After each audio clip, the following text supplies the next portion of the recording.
un moment important quand on a un renouvellement d'une commission exécutive, quand on a un changement de secrétaire général. C'est un signe fort quand on rajeunit, quand on féminise l'organisation. Et donc, ça c'est possible parce qu'on est dans une organisation, parce que Fabrice, je vous remercie parce que quand il a fallu succéder à Didier Pons, il a fait un énorme travail pour relever cette union locale. Même si elle vivait, elle fonctionnait. Bien, les candidats, ils n'étaient pas nombreux à candidater justement, et donc Fabrice, bon, il a accepté pas mal de discussions. Il ne l'a pas fait spontanément, il l'a fait parce qu'il a l'intérêt de l'organisation et que, bien évidemment, il a décidé de mettre les pieds dans le plat. Et donc, pendant 3 ans, il a dirigé cette union locale. Comme je lui ai dit la semaine, il laisse une situation propre, tant financière que politique, politique au sens CGT. Et donc, il permet aujourd'hui de faire en sorte qu'il y ait une nouvelle CE et sa suite, ce soit une camarade. Et donc, il a pris soin de l'organisation quand il a décidé cela, et donc moi je souhaite l'applaudir et lui rendre hommage, parce qu'on doit prendre toujours soin de l'organisation et des camarades qui la composent.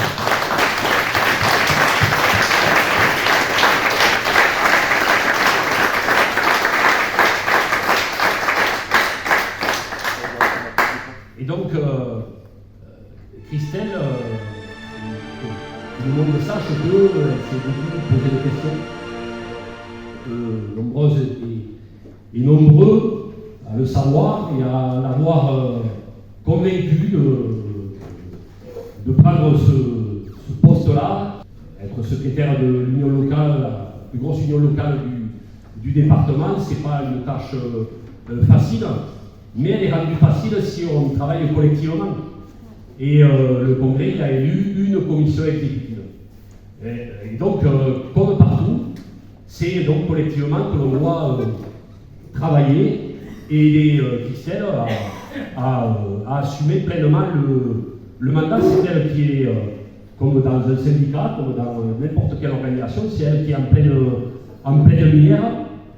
Et parfois, je suis bien placé pour le savoir, le rôle de secrétaire général, il amène parfois à être isolé, et la meilleure façon de prendre des décisions, de jamais se planter, de se protéger, de protéger l'organisation, et ça vaut à tout le monde, c'est de le faire le plus collectivement possible. Parce qu'on ne se représente pas individuellement, on représente l'organisation. 130 ans.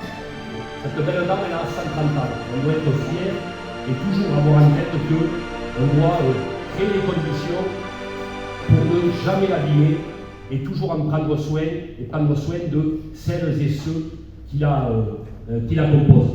Donc moi je n'ai aucun doute sur le fait qu'elle puisse assumer pleinement son mandat, parce que sa courte intervention, elle montre à quel point elle aime les gens, elle prend soin des gens. Je sais que tous ceux qui l'ont convaincu, il y en a derrière, il y en a en face, d'assumer, de prendre ce rôle-là, ils seront pleinement mobilisés à ses côtés.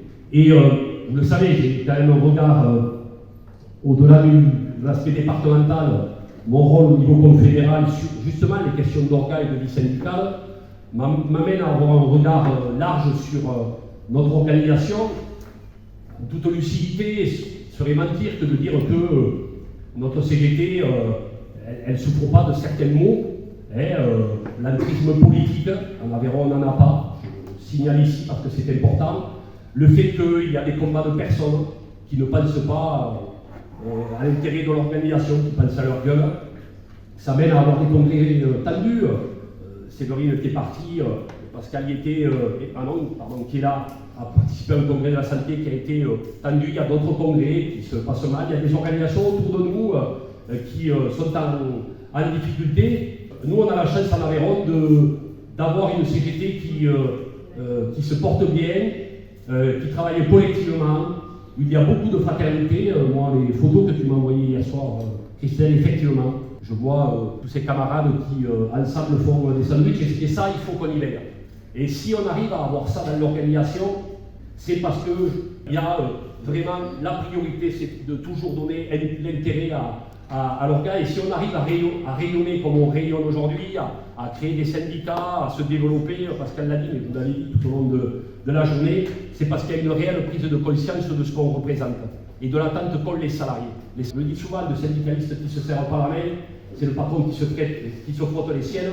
Et alors, imaginons quand on a des tensions dans notre organisation, l'image que l'on peut renvoyer. Donc, oui, moi je suis particulièrement fier, et on peut être fier d'avoir la tenue d'un congrès. Je le signale, je le disais à Pierre à l'aparté, à Fabrice et à Yves ou à Christelle, d'avoir un congrès avec toutes ces étapes, statuts, documents d'orientation.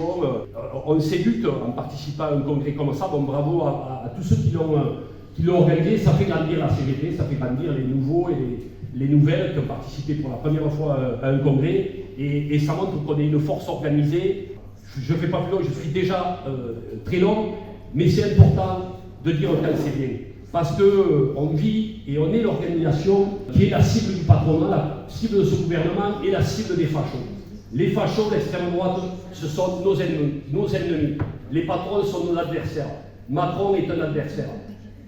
Les fachos, c'est des ennemis. On ne serre pas la main, on ne discute pas, ils le savent, ils nous le rendent bien. Soyons attentifs. Les barrières, mes camarades, elles ont deux côtés. Conseil national de la résistance et pendant la guerre, du même côté de la barrière, il y avait des gens de droite, il y avait des communistes, il y avait des trotskistes, il y avait la CFTC, il y avait la CGT. Et de l'autre côté, il y avait les nazis, il y avait Pétain, Laval et compagnie. Ne l'oublions jamais. Et nous, dans cette période-là, mes camarades, on est un repère, on est une boussole. Et fêter nos 130 ans, les ans de la Sécu, comme on l'a fait hier, et on va le faire les 130 ans le 27 septembre à Viviers. Le congrès de l'UD, 27 et 28 novembre, sera aussi un moment fort. Et bien, ça participe à élever les consciences et à faire rayonner notre belle organisation. Et c'est chacun, pas un plus que l'autre, chacun ici, dans sa tombe, au quotidien, qui donne une image positive de la société. Soyez-en remerciés et soyez-en fiers. Merci à Christelle, bravo à vous, et rendez-vous très rapidement.